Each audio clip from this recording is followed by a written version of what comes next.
नमस्कार मंडळी, आज आपण बघणार आहोत पास्ट परफेक्ट टेन्स. त्यालाच मराठीत म्हणतात पूर्ण भूतकाळ. तर पूर्ण भूतकाळ म्हणजे काय किंवा पास्ट परफेक्ट टेन्स म्हणजे काय?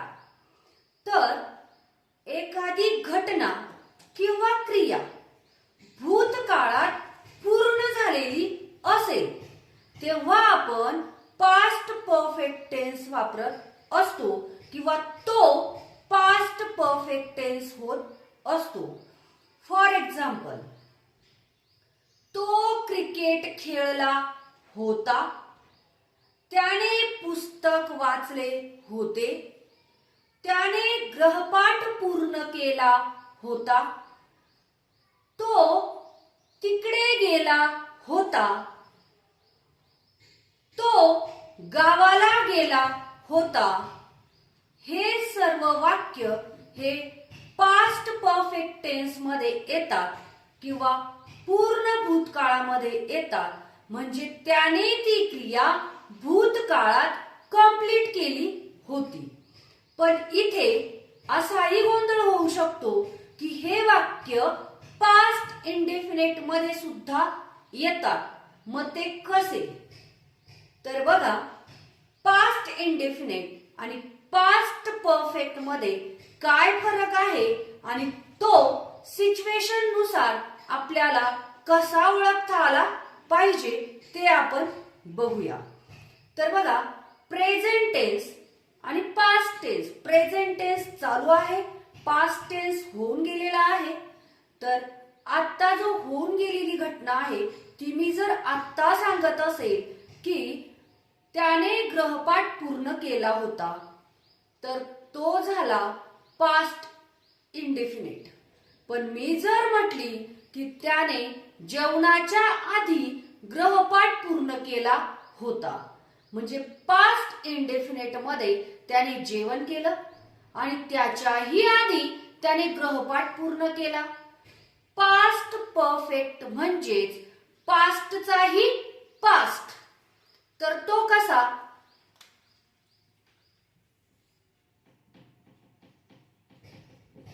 हा प्रेझेंट टेन्स, हा पास्ट टेन्स आणि हा अर्लियर पास्ट.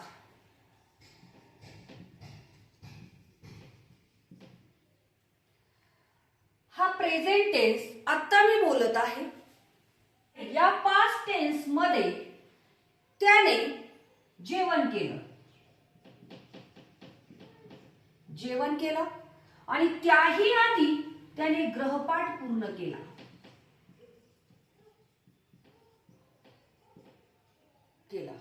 तर हा झाला पास्ट परफेक्ट टेन्स आणि हे जेवण करण्याचा जो काळ झाला तो झाला पास्ट इंडेफिनिट टेन्स. म्हणजे आता जेवण करण्याची जी क्रिया आहे त्याने जर 5 PM ला केली असेल तर गृहपाठ त्याने 4 PM ला कंप्लीट केलेला असेल. हा झाला पास्ट इंडेफिनिट, हा झाला पास्ट परफेक्ट. असंही असू शकतं, सिंगल वाक्य असतं किंवा मागची घटना दाखवलेली नसते की त्या आधी त्याने असं केलेलं आहे. पण आपण जेव्हा बोलत असतो तेव्हा पास्टच्या घटना जेव्हा आपण सांगत असतो तर आधी ज्या घडलेल्या घटना आहेत तर त्या पास्ट परफेक्ट मध्ये बोलल्या जातात आणि त्यानंतरच्या घटना ज्या आहेत पास्ट इंडेफिनिट मध्ये बोलल्या जातात. ते आपण कसं बघूया. तर बघा, राम क्रिकेट खेळला होता, त्याची आई तिथे पोहोचण्याच्या आधी. रामचं क्रिकेट खेळून झालेलं होतं आई पोहोचण्याच्या आधी. आई पोहोचण्याची क्रिया पास्ट इंडेफिनिट मध्ये आपल्याला घ्यावी लागेल आणि पास्ट परफेक्ट मध्ये रामचं क्रिकेट खेळून झालेलं होतं ते पास्ट परफेक्ट मध्ये आपल्याला बोलावं लागेल किंवा लिहावं लागेल. हा काळ फार महत्वाचा आहे बोलण्यासाठी लिहिण्यासाठी आपण मागच्या घटना जेव्हा सांगत असतो तर ते आपण एक्झाम्पलद्वारे बघणारच आहोत. तर त्याचे अफर्मेटिव्ह, निगेटिव्ह आणि इंटरोगेटिव्ह सेंटेन्सेस आपण बघणार आहोत. आपण पास्ट प्रेझेंट परफेक्ट मध्ये हॅव आणि हॅजचा कर्तानुसार वापर कसा होतो ते बघितलं आणि क्रियापदाचं तिसरं रूप केलं जातं. हे दोन नियम फार महत्वाचे आहेत. तसंच पास्ट परफेक्ट मध्ये कर्तानुसार म्हणजे कर्ता कोणताही असो, एकवचनी असो की अनेकवचनी असो, तर हॅड वापरला जातो. I, we, you, he, she, it, they, Ram, students. Ram एकवचनी आहे, स्टुडंट्स अनेकवचनी आहे, यू अनेकवचनी आहे, वी अनेकवचनी आहे, आय एकवचनी आहे, ही एकवचनी आहे, शी एकवचनी आहे, इट एकवचनी आहे, दे अनेकवचनी आहे. तर अनेकवचनी कर्ता असो की एकवचनी असो तर पास्ट परफेक्ट टेन्स मध्ये हेल्पिंग वर्ब हॅडचा वापर केला जातो आणि त्यानंतर क्रियापदाचं तिसरं रूप त्यालाच म्हणतात पास्ट पार्टिसिपल. तर ते वापरलं जातं. हे दोन नियम फार महत्वाचे आहेत. आपण एक्झाम्पलद्वारे बघणारच आहोत.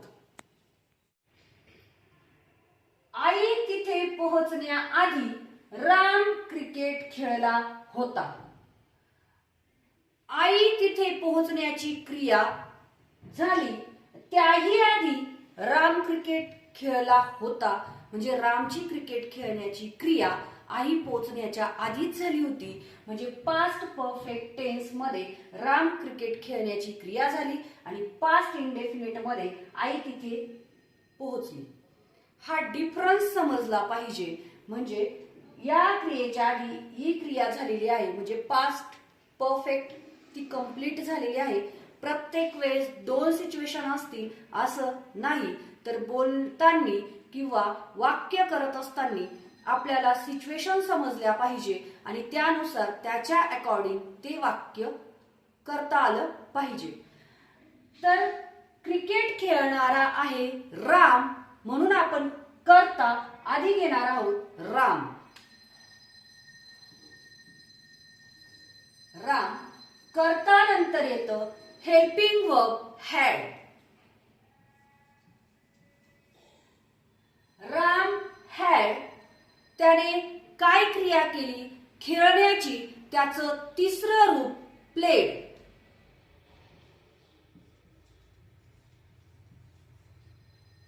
Ram had played cricket. काय खेळला तो? क्रिकेट.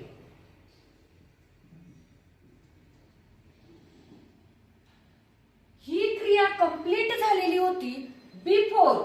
कशाच्या आधी? आई पोहोचण्याच्या आधी. Before mother reach there. Mother reached there.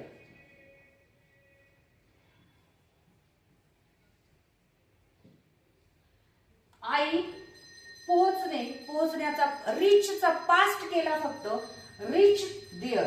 हे झालं पास्ट इंडेफिनिट आणि हे झालं पास्ट परफेक्ट. आम्ही तिथे आलो होतो. ती क्रिया कंप्लीट झाली होती. आम्ही तिथे येण्याची क्रिया कंप्लीट झाली होती. तर बघा वी वाक्याचा कर्ता आहे we.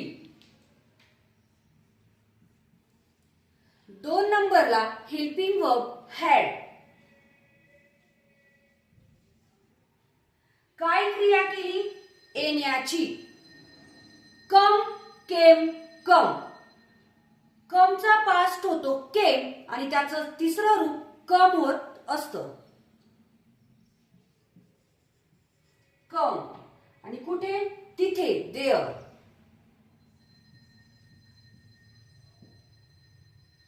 We had come there. आम्ही तिथे आलो होतो. त्याचं स्ट्रक्चर आहे 1 नंबरला subject. Plus helping verb had plus क्रियापदाचं तिसरं रूप, मेन वर्बचं तिसरं रूप, त्यालाच म्हणतात पास्ट पार्टिसिपल. आणि उरलेलं वाक्य जॉईन करून द्यायचं, त्यालाच म्हणतात ऑब्जेक्ट.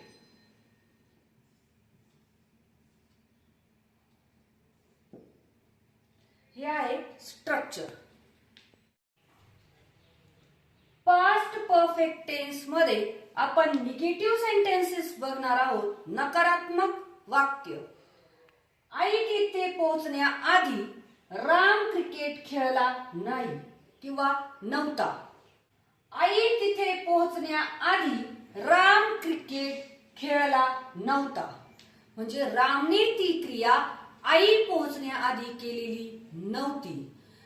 तर त्याचा क्रिकेट खेळला नाही क्रिया जो करणारा आहे तो राम आहे, तो 1 नंबरला येईल. आणि हे जे वाक्य आहे ते पास्ट परफेक्ट मध्ये आहे, परंतु आहे राम. Ram had not. नकारात्मक वाक्य आहे म्हणून हॅड नॉट वापरला. राम हॅड नॉट क्रियापदाचं तिसरं रूप played. Played cricket. Ram had not played cricket before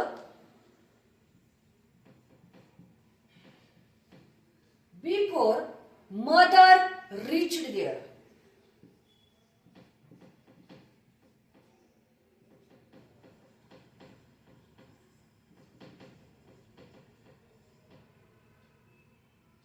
एक नंबरला करता, 2 नंबरला हॅड नॉट नकारात्मक आहे म्हणून, 3 नंबरला मेन वर्ब त्याचं तिसरं रूप. त्याच्यानंतर काय खेळला नाही तर क्रिकेट. कोणाच्या आधी? Before mother. रिच पोहोचण्याच्या आधी. क्रियापदाचं दुसरं रूप पास्ट. आणि तिथे.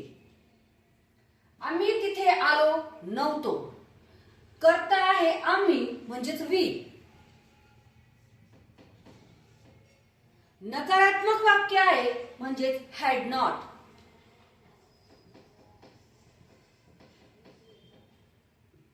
We had not. आलो नव्हतो. क्रियापदाचं तिसरं रूप कम. आणि कुठे? तिथे. देअर.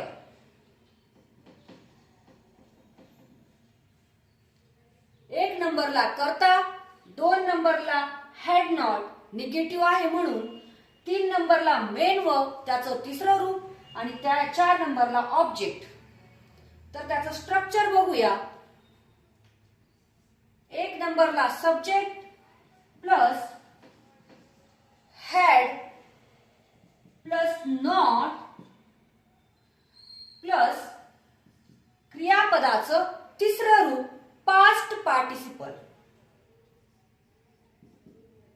Plus object. हे आहे स्ट्रक्चर. आता आपण बघणार आहोत पास्ट परफेक्ट टेन्स म्हणजेच पूर्ण भूतकाळामध्ये इंटरोगेटिव्ह सेंटेन्सेस कसे करायचे, तर एस नो टाइप क्वेश्चन कसे करायचे, ज्याचं उत्तर एस और नो मध्ये येत असतं.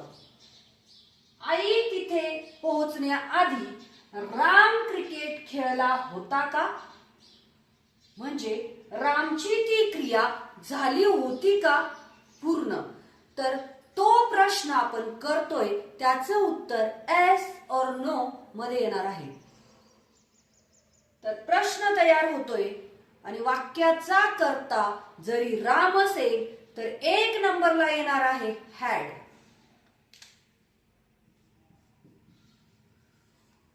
हॅड.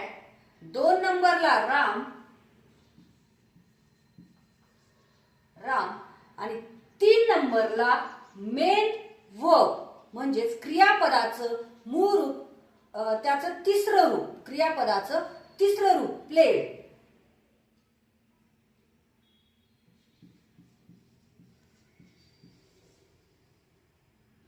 हॅड राम प्लेड तर काय? क्रिकेट. क्रिकेट केव्हा? आई तिथे पोहोचण्या आधी. आधी before. Before mother.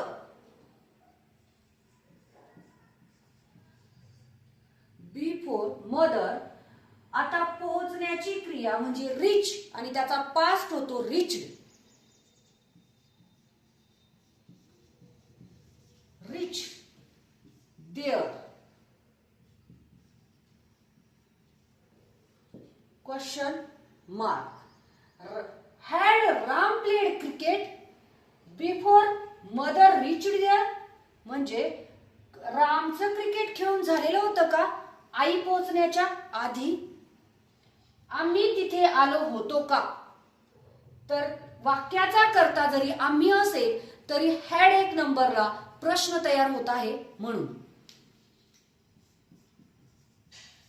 Had we नंतर कर्ता हॅड वी. क्रियापदाचं तिसरं रूप कम. क्रिया येण्याची झालेली आहे म्हणून कमचं तिसरं रूप कमच येत असतं. कम केम कम. हॅड वी कम तिथे देअर.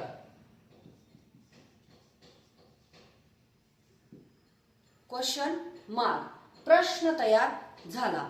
त्याचं स्ट्रक्चर आपण बघूया तर एक नंबरला येत असतो हॅड. दोन नंबरला येत असतो सब्जेक्ट. तीन नंबरला येत असतं क्रियापदाचं तिसरं रूप म्हणजेच पास्ट पार्टिसिपल प्लस ऑब्जेक्ट. हे झालं स्ट्रक्चर. पास्ट परफेक्ट मध्ये दोन कंडिशन्स, दोन सिच्युएशन्स असतीलच असं नाही. जसं की मी घरी आली होती कारण मी पैसे विसरली होती. घरी आली येण्याची क्रिया झाली, त्याही आधी एक क्रिया झालेली आहे पैसे विसरण्याची. म्हणजे पास्ट इंडेफिनिट आणि पास्ट परफेक्ट मध्ये आपल्याला डिफरन्स इथे कळतोय की मी घरी आली होती हा झाला इंडेफिनिट आणि मी पैसे त्याही आधी विसरलेली आहे म्हणजे तो झाला पास्ट परफेक्ट. म्हणजे प्रत्येक वेळेस ते दोन्हीही सिच्युएशन असतीलच असं नाही. तर एका वाक्यामध्ये पण आपल्याला समजलं पाहिजे, त्या सिच्युएशन नुसार आपल्याला समजलं पाहिजे की हा पास्ट परफेक्ट आहे की पास्ट इंडेफिनिट आहे. ती इंग्रजी शिकली होती तर वाक्याचा कर्ता आहे ती म्हणजे शी. शी. दोन नंबरला येणार आहे had helping verb. She had. इथे तिने म्हणजेच वाक्याच्या कर्ताने शिकण्याची क्रिया केलेली आहे आणि त्या क्रियापदाचं तिसरं रूप लिहायचं आहे लर्न.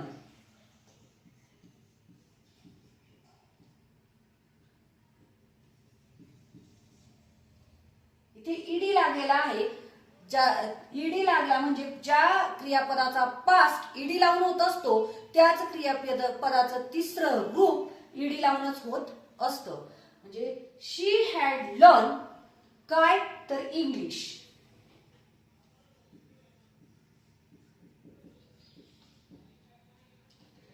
इंग्रजी शिकण्याची क्रिया तिची पूर्ण झालेली आहे. ती इंग्रजी शिकली नव्हती. पास्ट मध्ये तिने ती क्रिया केली नव्हती. वाक्याचा कर्ता आहे ती म्हणजे शी.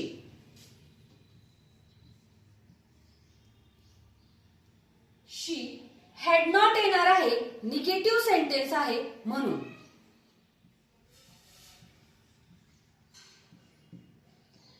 शी हॅड नॉट क्रियापदाचं तिसरं रूप लर्न.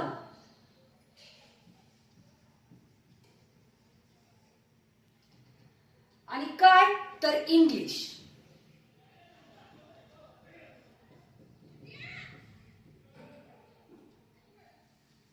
वाक्याचा कर्ता आहे ती म्हणजे शी. निगेटिव्ह वाक्य आहे म्हणून हेल्पिंग वर्ब हॅड, नंतर नॉट, नंतर कर्ता काय क्रिया केली नाही तर लर्न शिकण्याची. मग मेन जे क्रियापद आहे त्याचं तिसरं रूप आणि त्याच्यानंतर आहे ऑब्जेक्ट इंग्लिश. ती इंग्रजी शिकली होती का? पास्ट मध्ये तिने ती क्रिया पूर्ण केली होती का? ऍस्नो टाइप क्वेश्चन तयार झाला. म्हणजेच क्रिया कर्ता ती जरी असेल तरी आपल्याला हेल्पिंग वर्ब हॅड एक नंबरला घ्यायचं आहे, कारण तिथे प्रश्न तयार होतोय. हॅड, हॅड नंतर शी, हॅड शी नंतर क्रियापदाचं तिसरं रूप लर्न.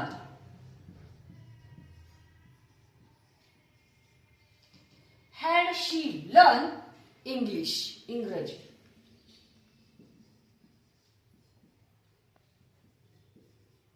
Question mark. हे आपण याचं बघितलं, एक सेंटेन्स घेतलं, त्याचा आपण अफर्मेटिव्ह, निगेटिव्ह आणि इंटरोगेटिव्ह तिन्ही करून बघितले. कारण कंपॅरेटिव्ह स्टडी जर आपण केला तर तो कधी इफेक्टिव्हच होत असतो, म्हणून आपण हे सेंटेन्स घेतलं आहे. सर्व डाऊट्स आपले पास्ट परफेक्ट टेन्स विषयीचे क्लिअर झालेच असतील अशी मी अपेक्षा करते. आणि व्हिडिओ आवडला असेल तर व्हिडिओला लाईक करा, शेअर करा आणि चॅनलला सबस्क्राईब करा.